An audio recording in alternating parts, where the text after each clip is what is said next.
So how did you guys become what y'all are today as far as like actor, investor, doing multiple businesses, real estate, how did that come about for y'all? I'll go first. So let's just start off with real estate. So I bought my first house in 2018. I was working at State Farm. I was an insurance agent. I went through, going through the 40 hours. It was just like something I had to do. Like I wasn't working a job before then, and I just needed to like be able to get a job and to get my to be able to buy a house. Because I was like, I wanted to buy a house at 30, but I bought it at 27, something like that. Okay. So mark that off the list early. Yeah, right. So I worked a job, was able to get my license, my property and casualty, and my life and health license to sell home insurance, auto insurance, life and health, and all the insurances that come with those licenses. So I was able to do that. I worked that job for about 7 years. About 7 years. So I started a job in like 2013, 2014, all the way up until then. And I bought my house. And I was like, I want more, you know what I'm saying? So during that time of me buying my house, I bought my house, I rented it out, and I really didn't have nowhere to stay at the time. So I bought my house, I turned it into an Airbnb probably like 3 months out of staying into it. So it was times where I was like sleeping in my car, but my prices was high. So I probably make like $800 every 2 days.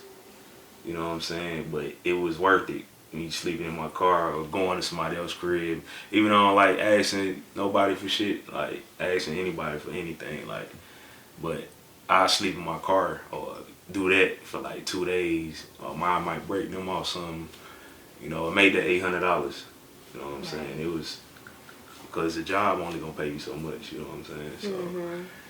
So, so that's how I got into like real estate and Airbnb. And then once I seen how Airbnb was paying, so I started Airbnb when it first started, 2017, 18, 16. So you was in the game. Yeah. Early. So when we was just renting out the Airbnb. Didn't even know nothing about it. Yeah, so Airbnb was very profitable in the beginning, because they didn't really have as many rules as they had right now. Yeah, also the taxes and fees. I think I rented out my first Airbnb when 2016. I think 2016, 2015, and he let us smoke. It was a real nice condo, but I know 2 years forward, it started getting really strict. Yeah. So they would have these $500 smoke fees, $1,000 smoke fees, oh, yeah, and I get them. I'm hit them with I get them. I can't be mad. So I was like, I think it's a really good. Even though when they check out, I'm smoking my own shit. That's not your business. Exactly. That's not your business. Y'all niggas don't smoke my shit. Exactly. If y'all do, I gotta get that fee. No, for real. And I think it was very good. I had met this guy. He has Airbnbs in Thailand. He has Airbnbs in Vegas and certain places. But he was saying he had the ones in Vegas because when it became legal to smoke, he knew that people was gonna want to come to Vegas a lot. So he had ended up renting out 2 condos in the same complex. And he basically made them no smoking. Oh, no smoking? No smoking. Damn, 8 feet. You gotta be cameras. You have no smoking in the smoking city. He said he was making so much money even by them smoking by his porch. Thanks. And even it don't come out the people because they got a choice to be like, no, I ain't paying it, and Airbnb still paid. Yeah, so. Legit. Yeah, but at this point, Airbnb be capped. They don't want to kick the payout on nothing at this point. They gonna string you along. But yeah, so I did the Airbnb thing. Branched off and started getting apartments and different houses and just building up the the clientele and where people my friends and everybody would just hit me anytime somebody like, you might want to go smash a female or something. Right. Like, Let me, shit, we got down right at the crib. Like, Right.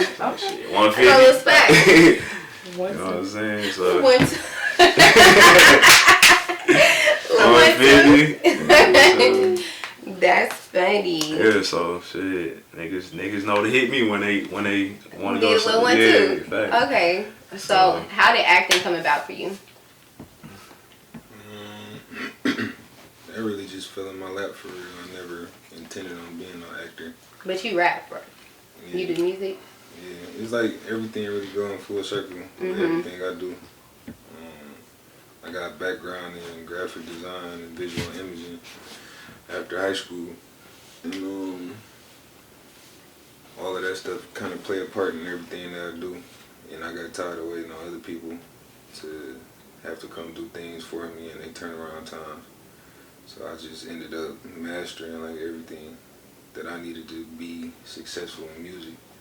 And by doing that, then I started selling my services that I was doing for myself, which was like graphic design for the album cover, the cover art, do video editing and directing. So I was shooting my own videos. I might hire a nigga to shoot it, but I'm gonna edit it. That's dope. Bought my own camera equipment. Then I started getting my shit shot for free because I let them borrow my camera. But you gotta shoot me if you gonna borrow my camera. Mm-hmm. Now all that shit free. I done invested in myself, and then if he going to shoot somebody else, I gotta charge him to use it to go shoot somebody else, and they want to know like who equipment it is, and they come to meet me and find out that I do some other stuff, and like, oh, you direct, do you act, you tall, you handsome, this girl want to shoot a video, I give you a couple dollars to come do that, and be on set over there. I met another director and some other actors, and met another actor that ended up being on BMF, and we clicked because we both from Detroit. He called me up like, man, they got a whole bunch of actors up here, and none of them from the D. And some of these niggas from New York, and they don't got no Detroit accents. For real. They acting. They need some real Detroit niggas up here. I'm like, what I gotta do? He was like, man, just come up here. I got you. And he told me where to submit my photos. Submitted my photos, got an email back. Had to take a couple of COVID tests. Took those, and before I knew it, I was on set for that.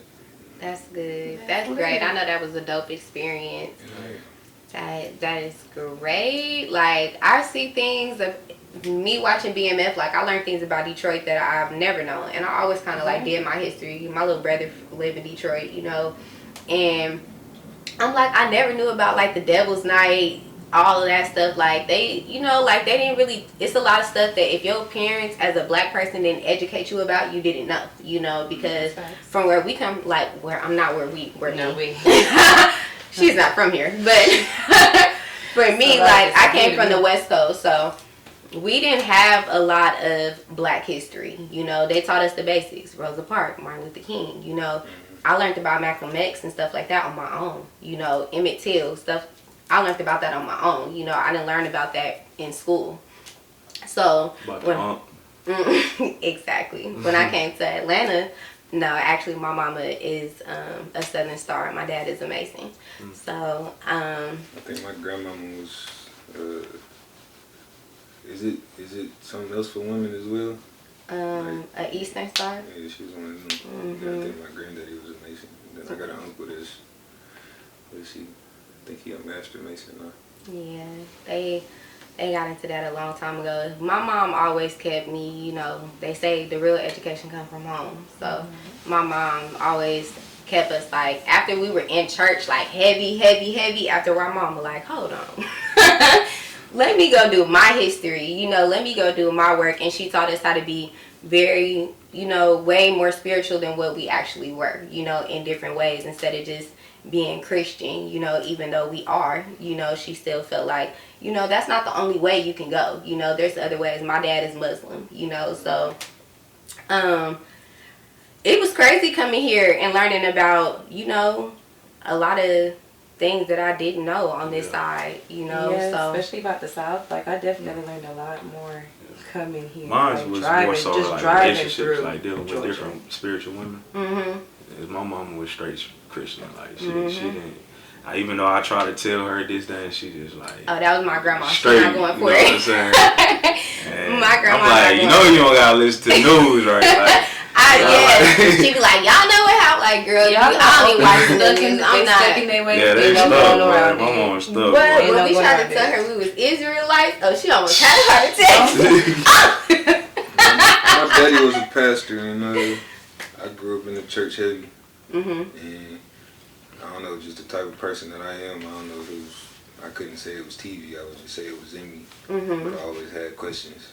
You know, I'm forced to be at church every Sunday. So certain shit would click for me, and it would contradict something else that I didn't heard. So as a young kid, 6, 7 years old, I'm asking him questions that's stumping him. And even to this day, my mama telling me like, you know, your daddy used to come home and be like, he asked me a question I couldn't answer. Make him want to go study some more. Like my dad he was deep into it. And as far as like wanting to learn, he wasn't just stuck on anything. Like he would go get more knowledge and then come back to be able to answer my questions. And some questions just still can't be answered. That sounds like a nice the human understanding. Father-son relationship, especially for a black man. I love that for you. Nah, my daddy was like the real fathers sitcom is gonna be like that, kind of pops. but when it comes to the moms, they like it's different. Of course. The fathers, they gonna be with you on whatever, like Yeah. you know what I'm saying? Like they gonna tell you like which way to go. Hey son, don't be messing with this female, that female. This, that, if you love her, shit, do that. Like Yeah, very quick and simple, right? They just mom is straight to it. What? Mom just ain't playing. No, my mom is gonna cry and they're gonna have just like end of the fucking world. My mama not doing none of that. She too much. not my mama. She's getting straight to the point. Yeah, Nah, your mama cool as hell though. Yeah, my mama was the opposite of that. She got to a point when I was young because she realized like they was kind of sheltering me a little bit. I mean, you can't really shelter nobody when you in Detroit because you might have this environment for me inside. But outside, when I step outside, I'm I a do hoe. other shit. So she had to have that conversation with my pops. Like I don't want to keep things from him. I don't want to blind him and set him up for failure because we setting this cushion up for him on the inside for him to go out and potentially fall on his ass in the real world. Yeah. So she had that conversation with me, like, I don't want to sugarcoat with you, this what it is, this what it ain't. And she pretty much kept it like that my whole life after that conversation. Nah, I mean, yeah, moms is like that. They ain't gonna sugarcoat shit. At all. They not gonna sugarcoat it, but it's like, they don't want to, they not open to new things, like, you know what I'm saying? They gonna tell you the real. Like what she said, they stuck in their ways. Yeah, they stuck in their ways. Mama like a old school Jamaican. What? There's no we don't even talk. Like there was no conversation growing up. None of that. Like everything was kind of like you on your own over there, my boy. You gonna figure it out. Because it's like we both came to, I guess, moved here, I guess, at the same time. So it's I guess she got to figure out adult life. Yeah. I got to figure out kid life. But hello, you still have to be. I mean, in the meantime, she coming from Jamaica though. Like I've been to Jamaica 3 times. Like they stuck. Like they don't know. They it is what it is. They stuck. They is in the not in depression, but just like it's just they different. cool people, but yeah, it's different. Culturally, it's different. just different. It's just they haven't really seen nothing. They just straight to pleasing like who they work for. But we are good. It's good vibes though. Like the whole place is I love for Jamaica. most of the place. Yeah, I love Jamaica. You know the energy is always just good vibes. I can't wait. I love Jamaica. I'm excited. I haven't been home in what 12 years. That's what part of Jamaica? I'm from I want to say Montego Bay area, but I come from the countryside, so I come from a little town called Westmoreland, like Galloway, Bethelton. Okay. Yeah. So I look forward to going home. Good thing we go to Montego Bay, so it's just a little ways up the hill. Thanks. I'm gonna go see my grandma. I know. I think I know exactly what you're talking about, cause I got a guy. He took me like, cause he was from Montego Bay, and he was like my driver for the whole trip. Like, and he took me like through all they little areas where he from. Took me up like the hill and to the hoods of Montego Bay. He would tell me like it was a war from this side and that side. Like anytime shit can pop off, and just like. Shit was cool though, like But he took me like, he's like, shit, this where the love at, this, that, and the third. Right. Yeah, see, because I got a problem, like, I have a problem where wherever we travel, I want to go to the hood. Facts, you got to. Like, it's like mandatory for me. Like, I don't care where we at. And I'll tell her, like, yeah, I want to go to the hood. She's like, no, you don't. You know, she like, nah, you don't. Well, like, I said just stay away from Kingston. We could stay in Montego Bay. We can ride through a little bit, but we're not going to be outside. See, the thing about it is, you just want to make sure you don't got no jewelry on. I told her that. She's like, this necklace, okay. Oh, nah, you don't want to wear no jewelry. Please tell her. You just want to just go. My necklaces don't come off my neck. I was You know telling what I'm somebody saying? gonna take it off regardless. Yeah, they gonna snatch that bitch. No. It's gonna come Like off phones, right you don't want to be out like this. They might gonna snatch that moment right and off run. Like, right off a bike. Whoop. for real. It's fun though. how Like, Africa don't let's was. not talk Africa, about that part. like, but That's it's why fun. Jada took her gun out there. You can't take a gun. You What? can't, For though. Jamaica? She went to jail. I bet she did. I already talking we about just it. had a discussion that we're not going to jail. I don't go to jail. Yeah, I don't go to jail. I don't go to jail either. So I'll take give that. Yeah. And But it she might was keep talking me. about for other reasons. No, they just changed the law about if you ever get caught with a gun in Jamaica. Well, If you get technically, caught she with a gun wasn't in talking Jamaica, about it's like going a to mandatory jail. like 10 years or something like that.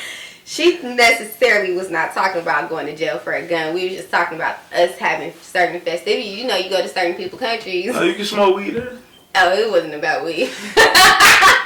What was it about? Let's talk about We it. gonna have a good time. That's all we know. It was, Ass out, titties Oh, you out, talking about everything the- out, everything out. Yeah. make sure They got everything is hotels for that. everything, you know? Right. They got hotels for that. And we We made sure. We made sure. This is what, a vacation? Like, I get to relax? Uh-huh. Maybe? Okay.